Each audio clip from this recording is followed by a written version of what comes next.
What's up, everybody? Welcome to Kinda Funny Games Daily for Thursday, August 8th, 2019. I'm one of your hosts, Greg Miller, alongside the busiest lady in the business, Andrea Renee. What's good, Greg? A Lego tower still, apparently. Listen, I've slowed down. I've slowed way down because I put my friend code out into the universe, and now my elevator will not turn off. And so I don't really have time to micromanage my tower the way that I want to. Sure. And so I'm getting weary of it, which is, you know, it always happens with these time management games, right? Yeah. Like you're all into it, and then you hit that like point where you're like, okay, I think I'm done with this one now. Sure, yeah. But my goal was to get to 50 towers so I can get at least one gold brick, and then see what happens. How close were you to the 50th tower? I just built my 48th floor, and I have almost enough money to build my 49th floor. That's a big deal. That's a big deal. I'm close. Can you do it by Gamescast, or is that not how this game works? I might be able to, but I would have to be on Lego Tower for from now until Gamescast. It's fine. Kevin's subbing. She's got to play Lego Tower. All right, I'm in. I got it. All right, Kevin, today we're going to talk about 2K investigating a streamer, threats to the Twitch office, and so much more, because this is Kinda Funny Games Daily. Each and every weekday on a variety of platforms, we run you through the nerdy video game news you need to know about. If you like that, be part of the show. Patreon.com/kindafunnygames. If you go there, you can give us your questions, comments, concerns, and everything under the video game sun. Then tune in to watch us record the show live, twitch.tv/kindafunnygames. If you're watching live, you have a special job. Go to kindafunny.com/you're wrong and tell us what we screw up as we screw it up, so we can set the record straight for everybody watching later on youtube.com/kindafunnygames, roosterteeth.com, and listening on podcast services around the globe. Housekeeping for you today. There's a brand new party mode up, probably. I saw a Slack about it. youtube.com/kindafunnygames. You can go watch us all play Marvel Ultimate Alliance 3. If you can't do that yet, it means no one responded to Barrett's Slack, and someone will do it soon and publish the video live. Because I saw that, but I was underwater with so much other work, I didn't have any chance to do that. So maybe, Kevin, you look into it. Oh, for real? Next up on housekeeping, we're going to be at the Canadian National Exhibition in Toronto next week. It's August 16th through the 18th. It'll be myself, Tim, and Andy hosting 2 panels a day in the gaming garage. You can get it all at kindafunny.com/events. And you know what? Andrea Renee? What, Greg? I was talking about I was waiting on somebody to confirm yesterday, and then I'd be able to send it out, right? And I got the confirmation, and I sent it to them, and they're going to put it on their site, and we were going to put it on our site, but I'm just going to officially announce the panels right here. How's that sound, Andrea? Huh? That sounds excellent, Greg. Also, Andrea, don't you hate it when you've had an email chain going so long, there's like 90 responses in here, and Gmail's like, I'm going to load all of them for you. You got to just start a fresh thread. Put that one to bed. Just archive it. I agree with you that I have to do that. It's just too long now. You know what I mean? Yeah. So and then you get that one person that's got the really obnoxious image in their signature. Yep. Huh. Huh. What, Kevin? I was going to say, there it goes. I can't tell if you're looking at me or the camera, and it scares me. I'm looking at you, Kevin. Here comes the panel schedule for CNE from Kinda Funny. No, you don't. Friday, 2 p.m. Eastern. How do you make a video game and not lose your house? This is me sitting down with Capybara Games co-founder and president Nathan Vella. Talk about making a video game, the industry, being an indie, all that jazz. Friday at 4 p.m. Eastern, it is Kinda Funny Party Mode. The best gamer in Canada, parentheses, from America. Because it's going to be us playing games for party mode and then arguing about who's the best in Canada, just to annoy you Canadians. Saturday, noon Eastern time, it's Drinkbox, Toronto's indie success story. It'll be me sitting down with the folks from Drinkbox, talk about Guacamelee, Severed. You know how it goes. Saturday at 4 p.m. Eastern, it's the Kinda Funny Games cast, the top 10 games from Canada. We're going to sit down and decide that. Again, America just coming in here to tell you about Canada. Sunday at noon. Sounds very American. Kinda Funny Games Daily, the biggest news in video games. Of course, the reason they brought us in for CNE to plan these things was they obviously saw that there's a big gaming contingent there, and they wanted to open up to more people. So we thought we'd do a Games Daily about what are the biggest stories in right now video games. So you're thinking about that crunch. Obviously, stuff to that effect. You see where I'm going to drive this. Loot boxes. And then Sunday, 4 p.m. Eastern time, Watch Dogs Legion and how Ubisoft won video games. I'll be sitting down with Clint Hawking from Ubisoft Toronto to talk about Watch Dogs Legion and everything that's going on up there. That sounds like an excellent lineup of content. It's going to be a very exciting weekend. I hope everyone in Toronto can come out and do it. Remember, kindafunny.com/events. You can go there right now. There's a link to buy your tickets. Thank you to our Patreon producers, Blackjack and Mohammed. Today, we're brought to you by Hims and RAYCON, but I'll tell you about that later. For now, let's begin the show with what is and forever will be the Roper Report. Time for some news. 4 items on the Roper Report, Kevin. Baker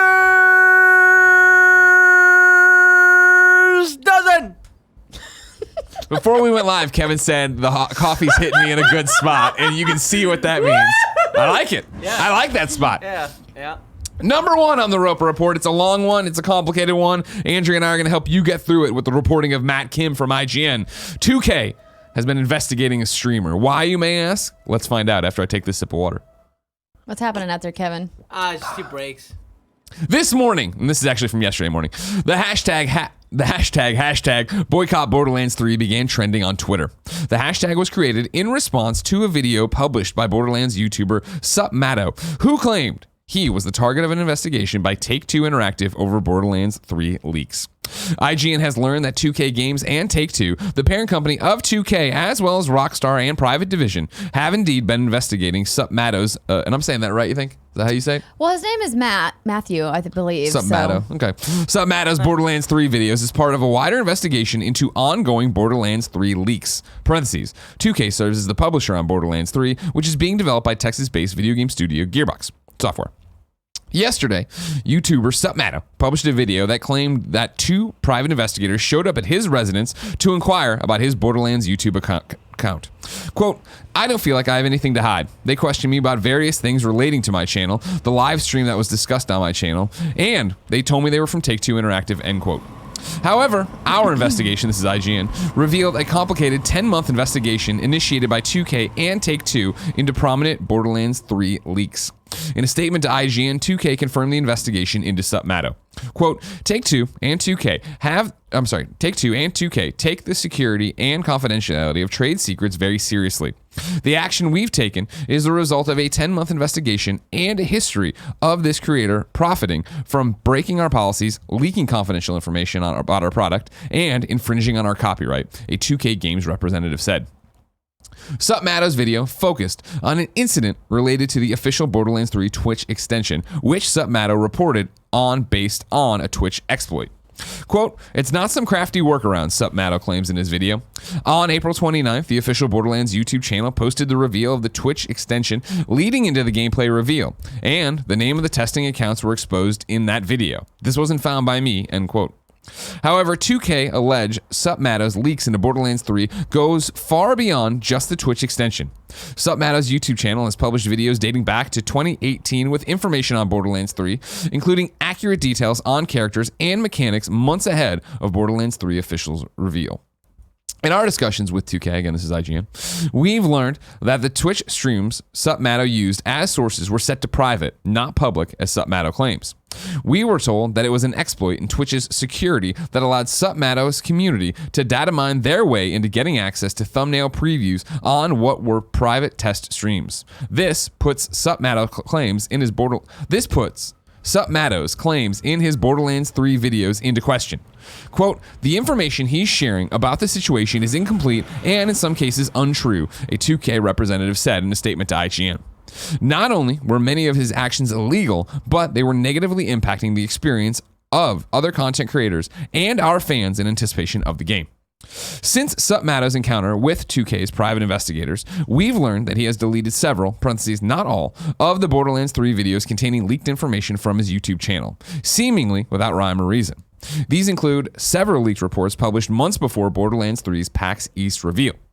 According to sources familiar with the matter, previously listed perks on SupMatto's YouTube channel allegedly offered access to a private Discord channel that include further Borderlands 3 leaked information in exchange for a $5 membership to his YouTube channel. In SupMatto's video, he revealed that his Discord channel was shut down and received the following notice from Discord. Quote, your account was involved in selling, promoting, or distributing cheats, hacks, or cracked accounts, end quote. We've learned that both Twitch and Discord were investigating SupMatto's Twitch channel and Discord server, respectively. We've reached out to both Twitch and Discord for confirmation. As we understand it, at this time, 2K and Take-Two are not pursuing legal action against SupMatto, but the incident is part of a larger and ongoing investigation by Take-Two and 2K over Borderlands 3 trade secrets. Quote, we will take the necessary actions to defend against leaks and infringement of our intellectual property that not only potentially impact our business and partners, but more importantly, may negatively impact the experiences of our fans and customers, 2K said in a statement. We have attempted to reach out to SupMatto for the story, but were unable to find an available contact method on his YouTube channel, and both his Twitter and Discord servers are down. That's a lot, Andrea. Sorry to leave you there. I'm glad you were doing your Lego tower, though. No, that's totally okay. So a couple of things first. As a disclaimer, you guys may remember that Greg and I hosted the Borderlands 3 reveal, so we can confirm that there was a video that showcased the Twitch EchoCast extension. Oh, sure, yeah. Also worth pointing out, just ethically, then, of course, we've been paid by Borderlands and, I guess, 2K or Take-Two or whatever. So if you take it with a grain of salt, whatever. Yes, of course. So we wanted to just get that out before we start commenting. When I first heard about this story, it was concerning to me about these actions that Take-Two had taken. We know historically that Take-Two's legal team is aggressive. Bulldogs. They've done many things over the last decade or so that kind of raised flags for people like, is that really necessary? But as they've mentioned in their own statements, they take the security of not only their staff and their employees, but also their intellectual property very seriously, as they should. You know, if you have intellectual property that's worth billions of dollars, you know, you have a really feisty team to protect it.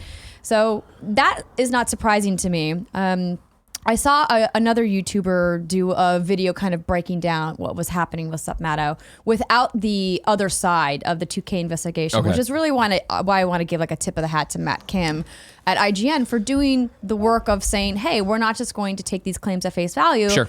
That's what investigative journalism is. Sure. Let's go to the other side and see what they have to say and then bring both sides together. Yeah. And it's clear that there's missing information from both sides here. Sure. Whether 2K is willfully leaving it out or SupMatto is willfully leaving it out because he doesn't want to admit he actually did something wrong that 2K discovered along this investigation remains to be seen, right? Yeah. We don't know.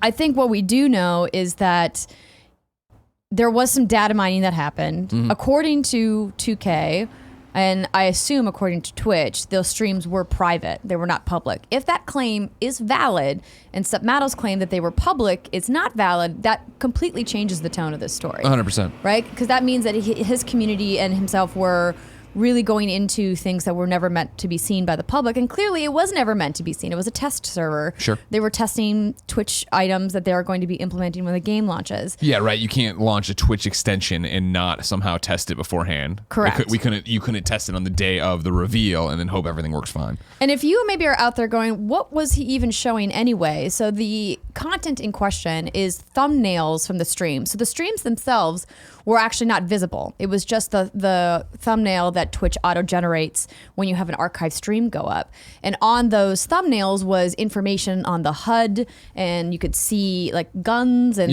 like, so basic information that you would get from a screenshot of gameplay is what they were looking at and trying to get details of. I don't blame the community for wanting every bit of material or information they want because they're excited, but there's a line I think that was crossed here.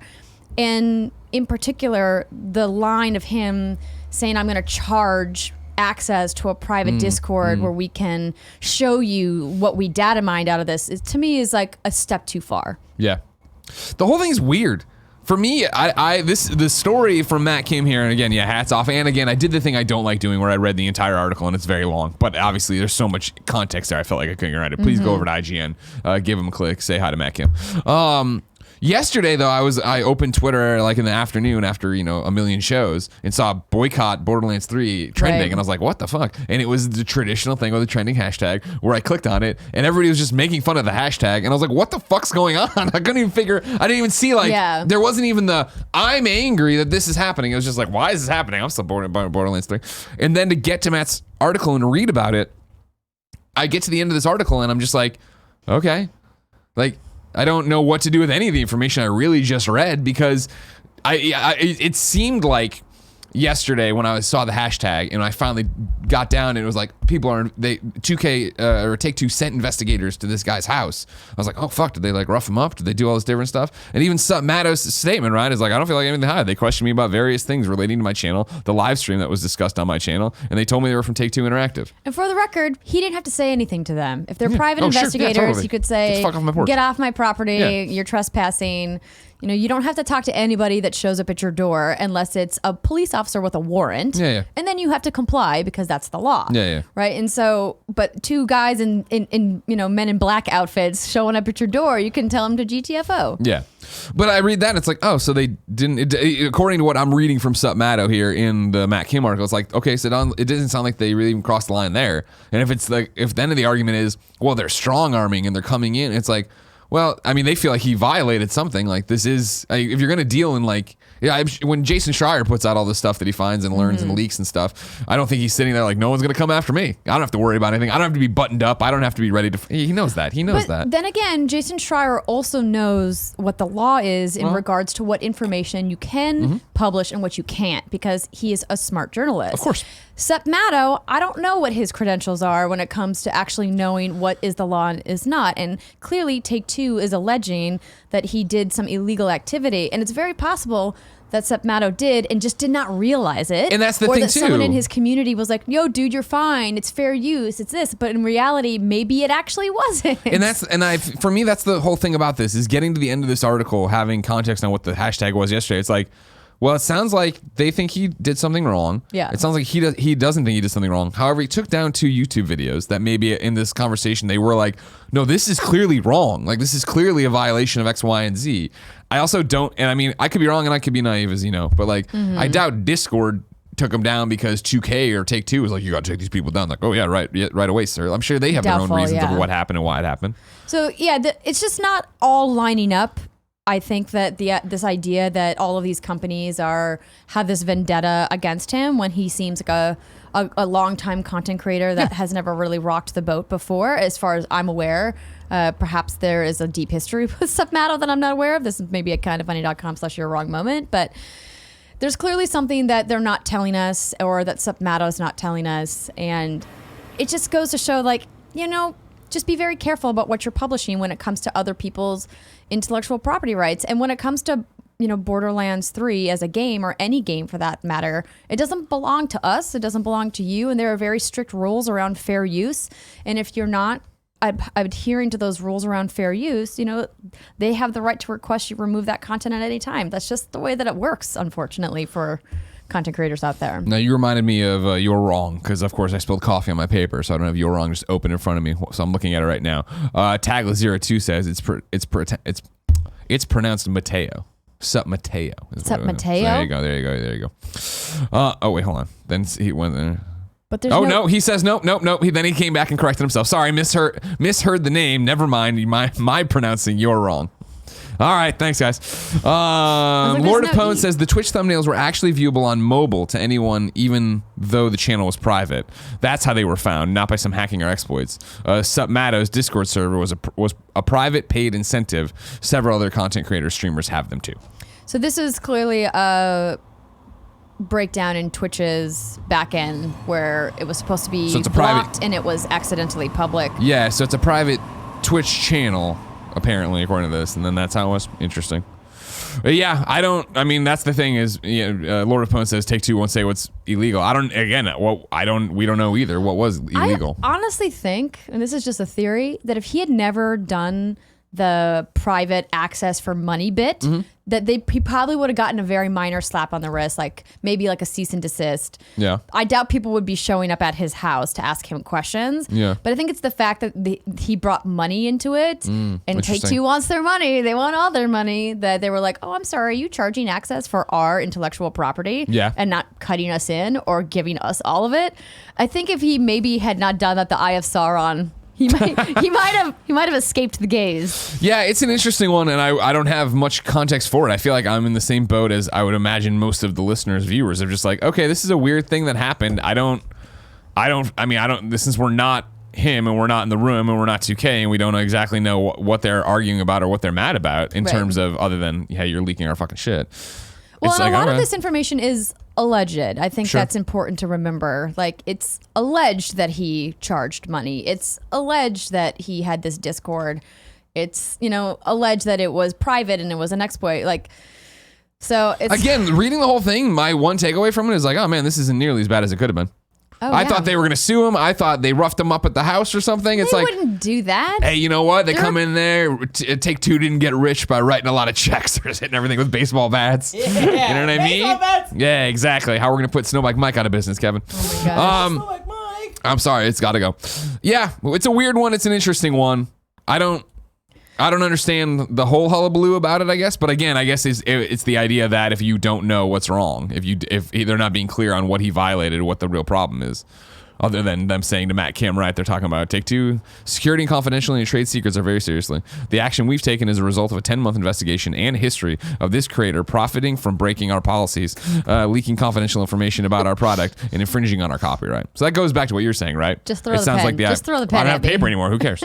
I'm just using the pen for no reason. So if there's a 10-month investigation, clearly SupMatto's hiding something, right? Something's going on over here. 10-month investigation? This wasn't the first time. But I like that creator profiting from breaking our policies. Very interesting. We'll see what happens if there's anything else from it. But I think the fact that there is no lawsuit, apparently, he took down 2 videos, I'd imagine this is the end of it. That's like the big thing I think we all need to remember before anybody's panties get too twisted up, is that Mine are always twisted. according to Matt Kim's article, it says that they are not pursuing legal action against SupMatto as IGN understands it at this time. Yeah. So like... No harm, no foul.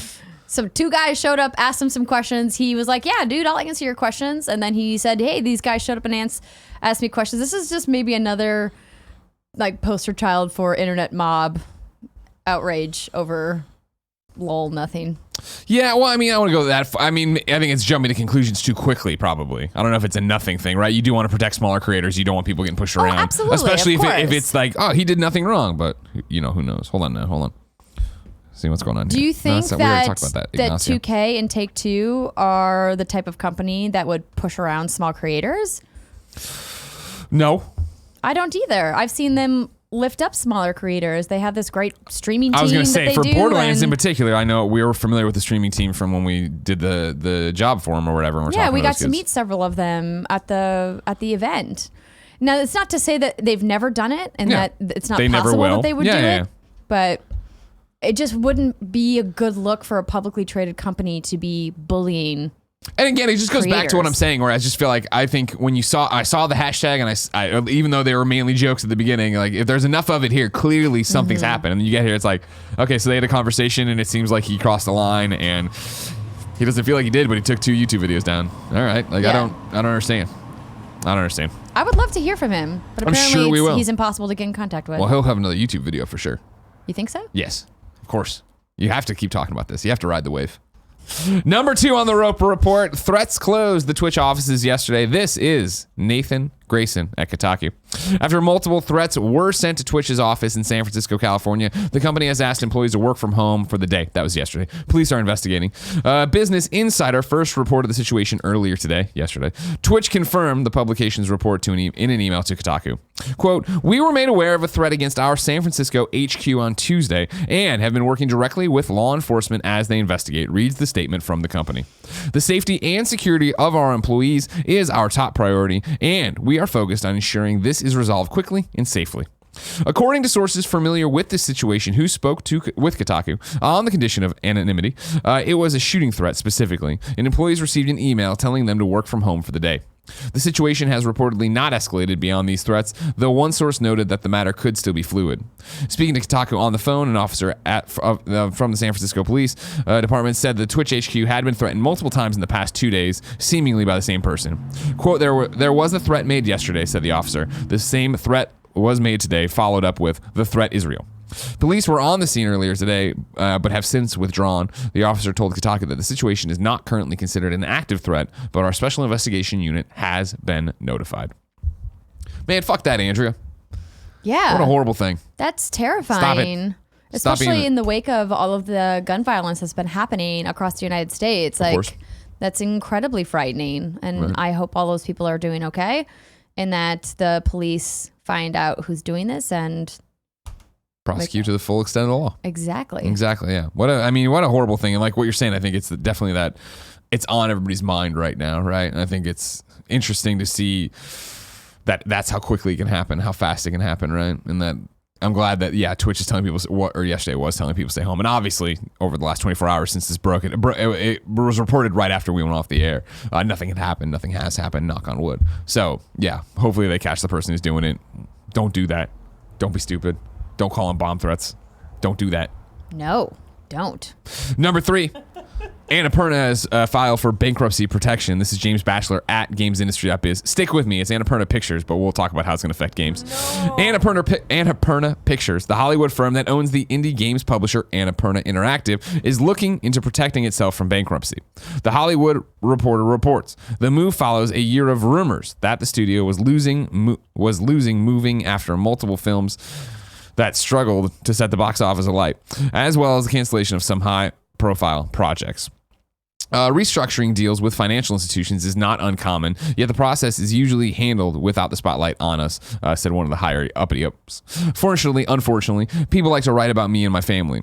Regardless of whatever comes out in the press, the truth is that we are well on our path towards success.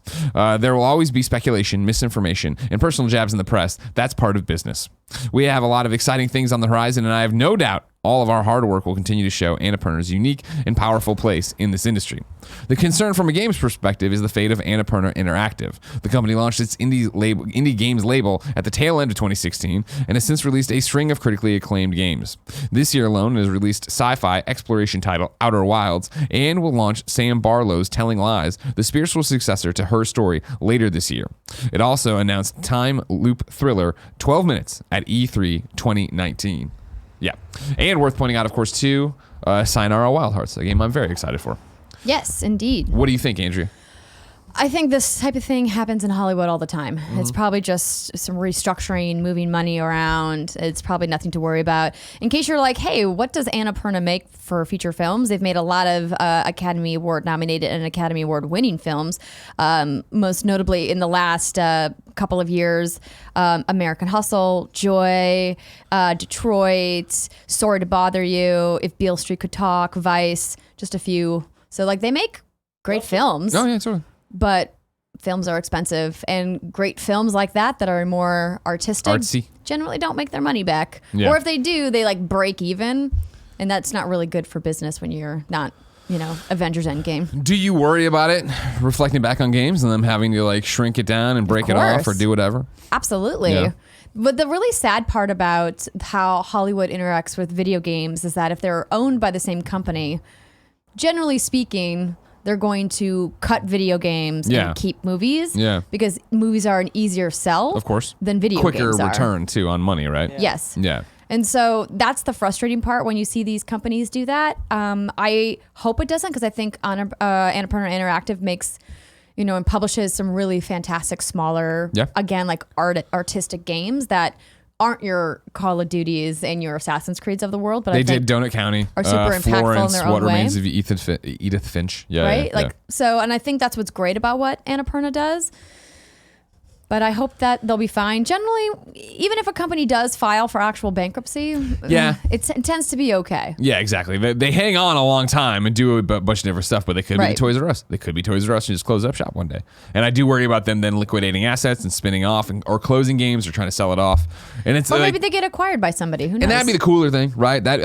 You would hope that Annapurna Interactive, their library so far would speak for itself, let alone the talent of the studio. Because remember, Annapurna Interactive is really just made up of Sony Santa Monica folks that when they went away. When Sony Santa Monica was like, we're doing those layoffs and we're just going to focus on like God of War, that's where all those, why you see the people who, Giant Sparrow over there making games, right? It's because they were in that incubator, they went over there. Deb Mars went over there. Mm-hmm. So many great people from PlayStation went over there to make that continue to be a place where Ben Esposito can go publish Donut County. Greg, this is the perfect opportunity for Google to come in with their Stadia team and say, come to us, Annapurna. Come be on the Stadium team.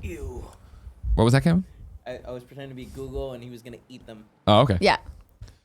Kevin, why don't you do this? Google has money to buy Annapurna. Well, see, that's what I'm wondering. Kevin, hit up Annapurna for me in the motion pictures. See how much they would sell Annapurna Interactive to Kind of Funny. And then they can just be our games division. No, this seems like the LaCroix thing, where it was his mistake, We make it happen, then it's like, fuck. Now what are we going to do all these people? How are they going to make these games? Yeah. We don't know how to make a game. Number 4 on the Roper Report. And finally, for this Thursday, is an update on Riot. Things are looking good over there. This is Angela Roseboro, Chief Diversity Officer. Wednesday marks a year since the original Kotaku report that helped bring Rioters together with the shared goal to evolve our culture. We have made some significant strides over the past year. I want to take a moment to acknowledge the work and dedication of all our teams. Progress on D&I, diversity and inclusion, is about driving meaningful change, not checking boxes. The passion and commitment from Rioters over the past year has been phenomenal. All the work that's been done has been impressive and will serve as a strong foundation for us to continue to build on. I should point out that, of course, this blog post pretty much, or whatever you want to call it, from Angela is over on the Riot site, and it's huge, and it goes through point by point all this different stuff they did. If you remember when we talked about this in the past, it was the 30, 60, 90-day plan. She announces that, hey, we hit everything that we wanted to do. We're crushing it. I've pulled select paragraphs as mainly a pat on the back to everything that's going on here. And hey, some good video game news for a change. I digress. Our North Star is to be a workplace where diversity is our strength, and Rioters are empowered, proud, and passionate about our players and each other. To achieve that vision, we have created a framework of 5 focal areas. These pillars enable us to create alignment on the work, what we measure, and how we drive accountability. So going forward, we'll be focused on these things: people, progress, culture, ownership, and industry. I recognize that there will be questions about whether we have really changed. Here's what I know. Change is never easy, and this journey will not be perfect. We will keep listening, we will keep moving forward, and we will keep striving to be a company that current and future riders can be proud of. Every day, we will make a deliberate choice to be better than the day before. I'll conclude by saying that there is no Riot without Rioters. We never would have achieved all that we have thus far without Rioters' faith in us and their belief in each other. No doubt we have work to do, but because of the spirit and determination of Rioters, my optimism is endless for what we can accomplish next. We look forward to keeping you updated, and if you want to know more, just drop me a line. Again, huge post up there, obviously covering everything that happened with them being a toxic workplace, what they've done in the past year since the Kotaku report, and I thought it was really well done, Andrea, and I thought it was a good message to get out. Absolutely. I think it's important to update their community on the steps that they're taking to rectify the clear injustices that were happening inside that office. Mm-hmm. And I like to see a company that is such a tentpole in this industry and has millions of fans around the world say, hey, we understand that there were mistakes that were made and we need to correct those to make it a healthier work environment for all of the writers that are in our office. So I'm glad it's going in the right direction. It's going to take a long time, I think, for it to permeate throughout the entire culture of that company. And you're always going to have bad apples no matter where you are. But if they can lead from the top down and say, this is unacceptable behavior and we're going to make sure that everybody knows what is and is not acceptable, then that's a good thing. Andrea, the Nano Biologist, writes into patreon.com/kindoffunnygames, just like all of you can, and says, what's good, Andrea and Greg? Riot employees have spoken out since the Riot protests and have said that after a long year, their employer has improved immensely, even though they haven't done everything that's needed. Based on Kotaku's article, they clearly... Kevin, get out of here. Stop editing while I'm reading off the damn thing. I didn't realize you were doing that. So did you see me stop? I'm going to come over there. You see your purple thing. Nobody's going to improve your work condition. Oh, look at that. Based on Kotaku's article, they've clearly made amazing progress, but how can we be sure it will stick? With a new lead making headway, how do we, as fans and gamers, hold Riot responsible for making sure they keep up the good work? Also, how do we punish or reward Riot and future developers who either recede back to their old ways or continue to push and improve throughout the years, respectively? It's a good question. I don't know if it's the gamer's responsibility to punish or reward Riot. I think that's the employee's responsibility. And because they, as the ones on the inside, are the ones who are experiencing it day to day and truly know what it's like, and not just getting secondhand information from the outside. So I'm not sure if there is a way to punish or reward, I think we're already on it, right? And I think it's the fact that we've all spoken loudly this year, and I mean the last calendar year, and into last 365 days, in the way that I think it's pretty loud that gamers want the people who make their games to be treated better. Whether Absolutely. That means unionization, whether it means not getting farted in the face while you are in a meeting by your boss. What? Come on, Kevin, pay attention to the news I'm talking about here. I think that has been heard, and I think as long as we continue to say that and back that up and talk about that publicly and have these conversations and have tweets about it, I think you're going to continue to see employees that are empowered to speak up about it when it goes wrong and talk to people like the great journalists at Kotaku that are out there doing these reports, you know what I mean? Or a Matt came at IGN or whoever. I think everyone understands now what is at stake and what can happen if you go rogue. You know what I mean? I think the boys club bullshit, I mean, it's sadly never going to go away completely, and there's always going to be some boys club bullshit somewhere. But I think in terms of what you're allowed to get away with as the chief operating officer or whatever the guy was, right? Like, that shit's over with. And I think that that's clear enough where one tweet can change everything and you can get that out and go. I'm going to disagree with you on one part. Please do. That shit's over with is 100% false. Well, that's I said that. I kind of dialed it back. And I appreciate that a lot of people have their eyes on the situation now. That was really stirred from the Me Too movement that happened in the feature film business, but it's far from over, and I don't know if it'll ever go away. Sure. As someone who's experienced this across my life in many different facets and in many different industries, it's just so ingrained in cultures around the world that this idea of toxic masculinity is going to take decades. Generations. Yeah. Generations is probably a more accurate term to dismantle. And even then, I don't think it's ever going to go away because there's certain cultures that embrace it. Sure. And I'm not here to tell other cultures how to live their life. I just like to live a motto myself of lift people up, don't bring people down, and treat people the way you want to be treated. And that's not what was happening. Right. And so I think it's good that we're talking about it, but it's far from over, and it needs to be talked about a lot. Because, if we stop talking about it and go, oh yeah, we fixed that problem. It's like people talking about, oh yeah, racism, we fixed that problem. There's no racism. And it's like, oh my gosh, are you joking? It's literally everywhere. And so I think that goes to this idea of, sexism and misogyny in the workplace as well. You know, people reach out to us and send us nasty comments being like, you're lying, that doesn't exist. Like, this idea that you're being discriminated against is bullshit. And I'm like, cool, bro. I'm glad that you feel better about yourself because you sent me that message, because it does, because I experience it literally all the time. But, whatever makes you sleep at night by harassing me about it. Sure. It's just one of those things that I think it's important to recognize is going to be a continued struggle for many years to come. Of course. Yeah, I didn't mean to make. That's not what I was trying to paint a picture of. Sorry. I know. I meant that I think the culture listening might hear something like that. Oh no, 100%. I'm not at all saying. Cool, we did it. We won. I think that the culture needs to continue to be that it's going to call that shit out, right? Yeah. And I think that when I was like, that shit's over, I don't mean like. I know exactly what you're saying. I didn't mean to you, listener, viewer, that shit's done. We've solved the problem. I mean, like, no, if you do that shit, you're gonna get fucking hopefully nailed to the wall. Somebody's gonna go talk about you somewhere, and you'll know. We hope so. What we've seen, though, unfortunately, is that the punishments for these offenders is 2 months without pay. Is mild at he best. didn't know what he was. He really thought about it. You think so? No, fuck no. 2 months without pay at Riot, whatever. Yeah, it feels like there's a bunch of slaps on the wrist for this bad behavior. And there have been some companies that have, kind of swung in the other direction and said, you know what, let's have a zero tolerance policy to this. And, I think that it's important that punishments be made.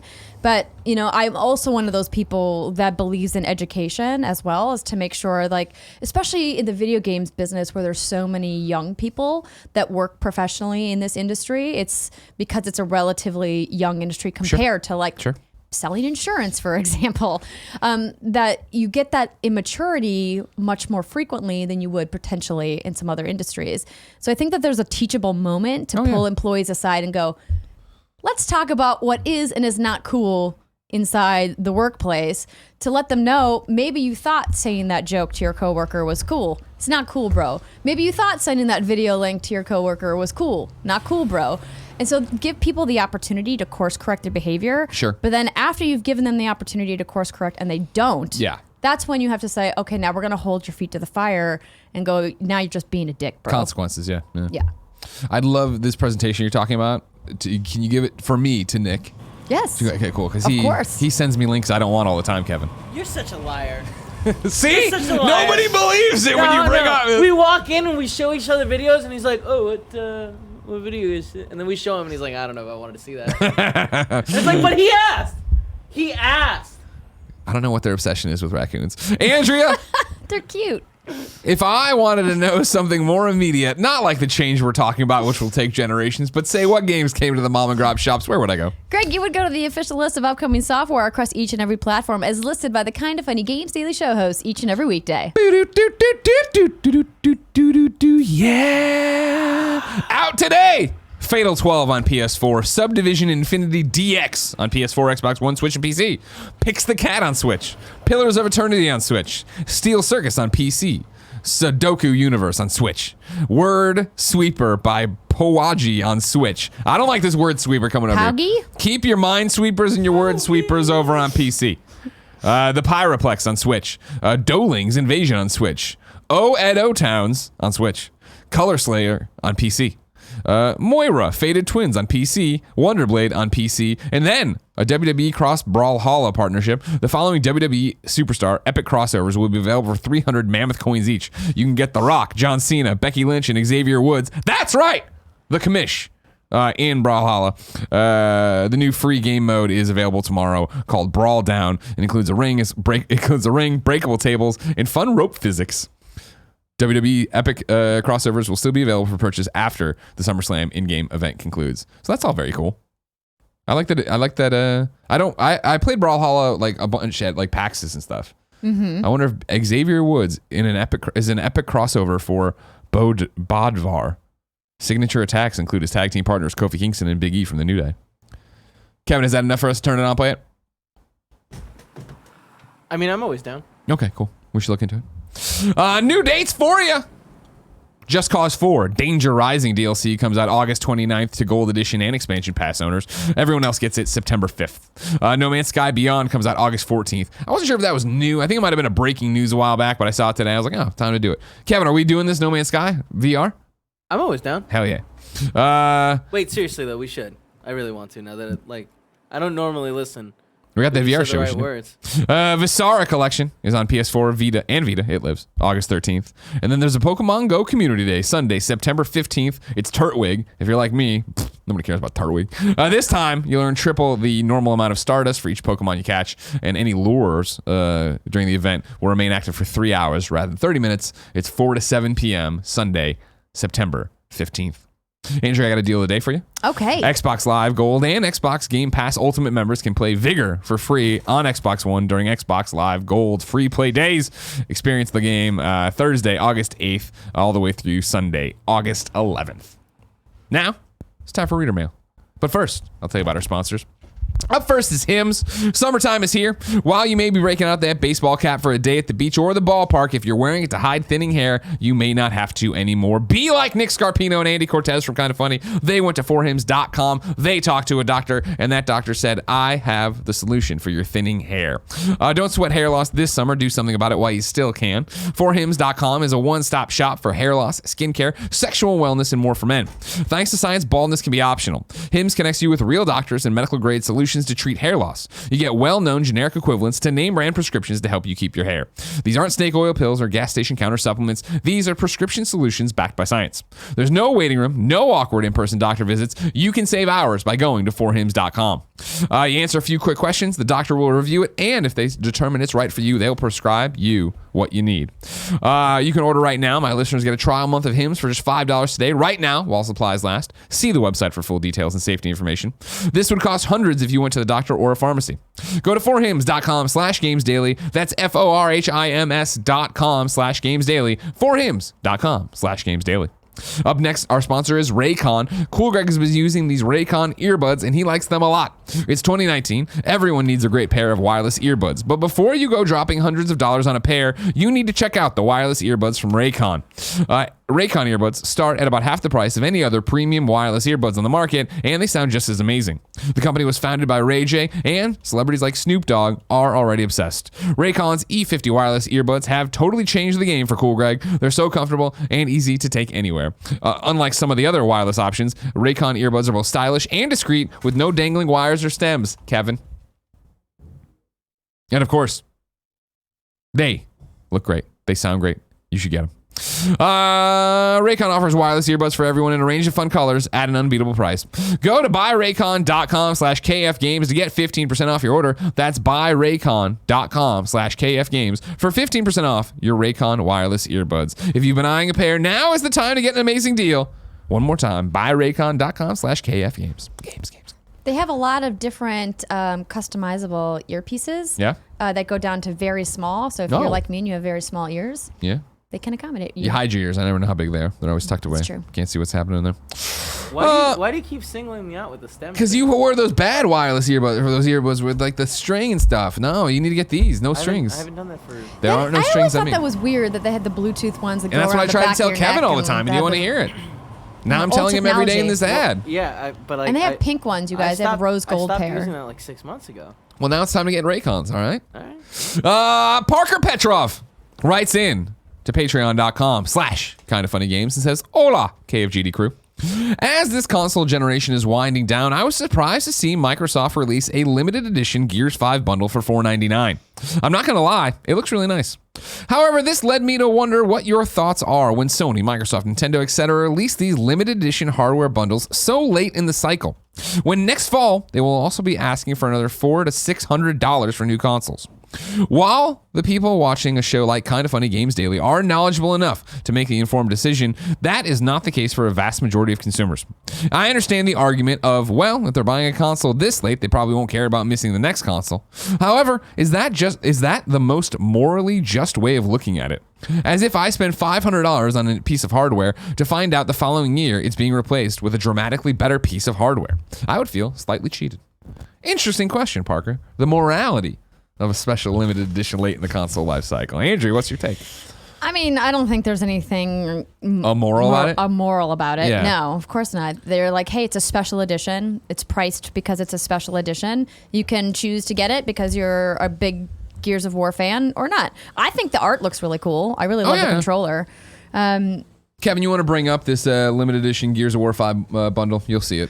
I think people who are buying these limited editions don't care that it's the end of the life cycle. Yeah. That's not the market, right? This is like a premium product for a very specialized customer who wants it because it's a limited edition for the game that they love. Yeah, that's the bigger thing about it. And so I think there is an argument to be made. Yeah, right? I mean, I think this art looks great.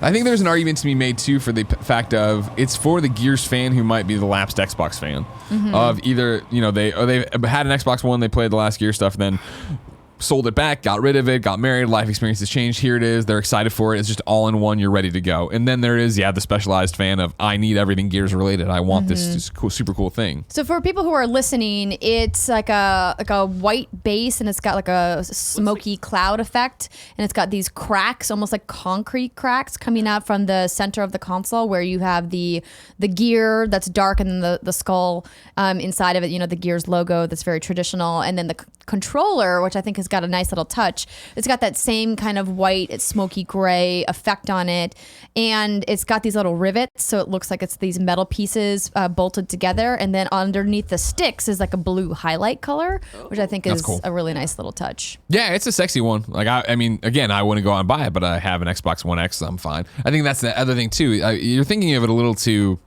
like I think most of us think about it, Parker, where I think there's a large number of people out there who are not casual gamers, not even know what does that even fucking mean, but I mean aren't going to be in a rush to buy Scarlet next year or Anaconda or whatever. Instead, they're going to be like, you know what, I have an Xbox One. It's been good to me. I've been thinking about getting an X. Now there's a Gears of War X. That's cool. I'm going to get that and ride that out for the next 4 years, 5 years. Well, especially with backwards compatibility in place in the Xbox ecosystem, you're probably setting yourself up for success to wait before the first couple of years of the next cycle come, which inevitably are going to be a little bumpy, right? Sure. And the library is going to be a little thin. Yeah. So. And there's you want a secondary Xbox for the living room or the bedroom or whatever. Your kid wants one. There's all these different reasons to get out and get it that way. Yeah, you give the current Xbox to little Tommy, and then you get the brand new one. Yeah. I think the biggest thing, we saw it a lot with the Switch Lite, right? Is that so many of us, when we think about this stuff, get so caught up in how we use games. And how I will never buy it. Why would I buy this Gears of War 5 thing when there's a million different reasons out there for other people to buy it? This is for the people who are getting Gears tattooed on their bodies. Sure, exactly. Right? Yeah. Rahul Kohli. 2038 Pokemon CEO writes into patreon.com/kindoffunnygames and says, will the base price of games rise next generation? The last time they increased was the PlayStation 3, Xbox 360 generation. Do you think with the increase of digital sales and the larger cut the developer gets, they don't need to increase? I think they should probably increase. You think they will, though? I honestly don't know. I don't think they will. I think I think next generation will still be 60 for your AAA big budget. This is the game, and then I think it's the descending order of indies and this and digital that. I don't think they'll shake that up. And I mean they could, and it would be the normal thing that it always is of outrage for the moment, and then we all get used to the new norm, right? Yeah. Because if you were to ask me, and granted everybody knows who watches the show, I'm an idiot and forgets everything from the past. But if you were to ask me before this question, when did prices go up? I would be like, ugh. I don't really remember. So for it to be PS360 that we jumped from 50 to 60, oh fuck, okay. But it was like that's how normal it was, how used to it we all got. That's inflation, but I don't think I do think, you know, as we've talked about with the digital future and the power it gives you and stuff, I do think you're going to see this next generation people really explore the scale more of what is how much is this game. I think 60 will be the base still for like this is your high end, the AAA, what we expect out of like Sony first party, Xbox first party, and then I think descending through that, you'll see interesting moves in terms of what people are charging.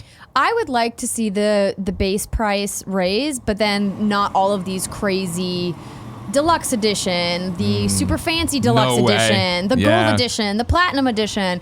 I would like to see that go away because it's not only confusing to consumers, but it's literally them trying to figure out a way to earn more money so they don't have to raise the base price. How about instead they raise the base price and then just include all of that stuff in it, and there's just one copy of the game? No way. They want to upsell so bad. It's too easy, Greg. Yeah. It's too easy. They want to get these Gears of War tattoo people. But they don't have to upsell if they make all games $80 and then just include all of that stuff. But the problem is, you're not splintering it, and then GameStop doesn't get a special pre-order, and Best Buy gets a special pre-order, and Amazon They'd gets still get the theirs. special pre-orders. That would still happen. Well, we don't know. In my perfect world, okay, all of the content would be in all of the copies of the game. Sure. But I think, they just can't because they know there are, in the same way mobile games knows there's the whales out there that'll pay, you know, $1 gajillion into Pokemon Go. Keep your whales with your fancy skins inside the game and let that ecosystem live on. If people want to buy like the super fancy skin for like their character or their guns or whatever, sure, that can stay. That's fine.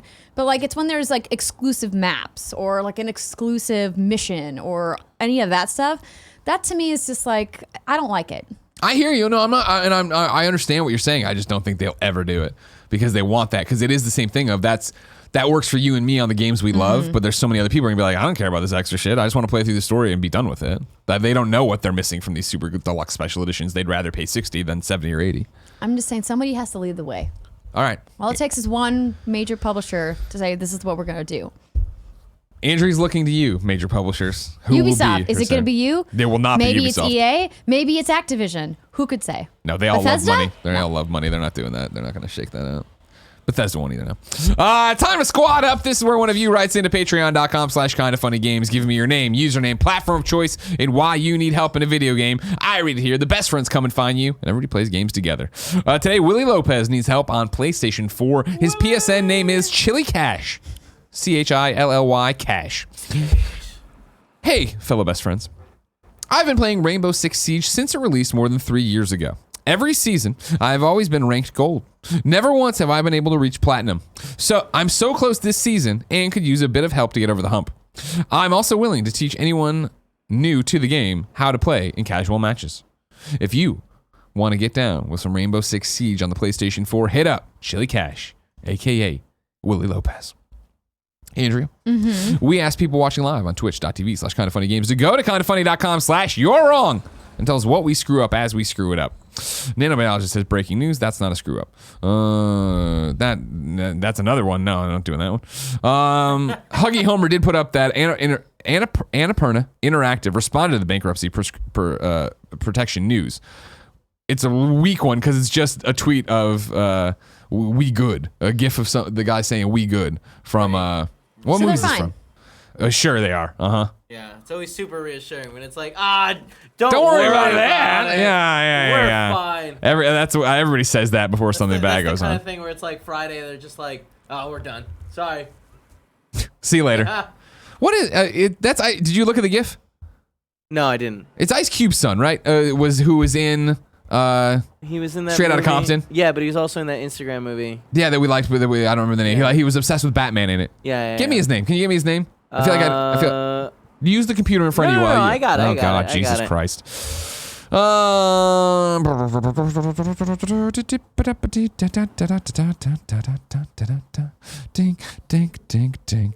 Shay Jackson. Shay Jackson? Shay Jackson. Shay Jackson. Okay. The Nano Biologist says that the Gears 5 console is ice, not smoke. Like the logo reveal. The bottom has the locust symbol on it too, and the controller is specifically Kate themed, and it comes with all 5 Gears games except Judgment. So the Gears numbered games. Kate theme? Kate. That's the lead character played by Laura Bailey. Yeah. It looks like it's marble. With like, it looks look like concrete. marble. I thought it was concrete. I thought it was concrete too. Yeah, that's what I'm doing. Il Grill Chill writes in and says new release date. Xbox Game Pass Twitter announced 3 new games for the program that'll be available today. Jackbox Party Pack 2 for console, Space Hulk Tactics for PC, and Where the Water Tastes Like Wine. Then somebody's trying to "you're wrong" me on Pokemon Go, but I thought No, there's no way. You're the master. No, that's not what it is. It's just I feel like that's I saw that today. You're like, get out of here with the raid stuff. I don't care about the raid stuff right now. News over here. September this. A new date from Lord of Pwn. Damn, I'm right. Indivisible launches on PC, PS4, and Xbox One on October 8th. Switch will be later in 2019. Indivisible is a Kickstarter RPG from the people that made the popular 2D fighter Skullgirls. And I have played this game. It's very fun. Oh, yeah? Mm-hmm. It sounds familiar, but I don't remember it. We played it at Judges Week last year. Kevin, can I see a trailer for Indivisible? It's like the side scrolling. It's the girl who's got the little friends with her, and it's like the transition between. It's kind of got a. Sorry, there's a car alarm going off.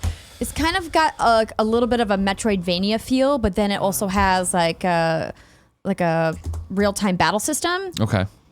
I mean, not ringing a bell, but I'll look at it. I feel like we don't have to watch the trailer. Andrew describes it I don't know what it looks like. Blanket Fort 83 says Greg mentioned Pokemon Community Day is 4 to 7 p.m. on September 15th. This one's actually going to be from 11 to 2. Oh! This looks real pretty. All right. Yeah, it was really fun. I remember this one. Yeah. Yeah, whoa, I did like this. She stuck her axe in the wall. That's exciting. Yeah, I think it's going to be really good. I'm excited. I'm bummed that Switch is later and not at launch, but... Oh, yeah, that does suck. Because this looks like a perfect Switch game. Yep, perfect Switch Hell yeah. game. All right. I don't believe that last one enough to do it. Ladies and gentlemen, this has been Kind of Funny Games Daily. Each and every week down a variety of platforms, we run you through the nerdy video game news you need to know about. If you like that, support us at Kind of Funny's Patreon, patreon.com/kindoffunnygames. If you go there right now, you can watch the Gamescast this afternoon, 2 p.m. live as we record it. Me, Andrea, Tim, Fran, the whole crew reassemble. Kevin's over there. Tomorrow, Tim's on the show. Twitch.tv/kindoffunnygames, youtube.com/kindoffunnygames, roosterteeth.com, podcast services around the globe. You got it. You know what all this is. Andrew's on What's Good. It's true. You got a new show tomorrow, right? We do have a new show tomorrow. Excellent. Let me tell you, there is so much Fire Emblem talk in that show. It's a little crazy. Have you been playing it, or is it just Steimer ranting? It's Steimer and Britt. So Nintendo, thankfully sent us a code, and I knew immediately that this was to go into Steimer's hands, not mine. And Brittany also got her own code, and so they were just like going off about it. So if you guys are deep into Fire Emblem, but it's a spoiler-free discussion. So. Oh, nice. Okay. No spoilers. Well, there you go. That's up tomorrow. youtube.com/whatsgoodgames. Until next time, ladies and gentlemen, it's been our pleasure to serve you. Oh, caught you sleeping, did we, Kev? Huh?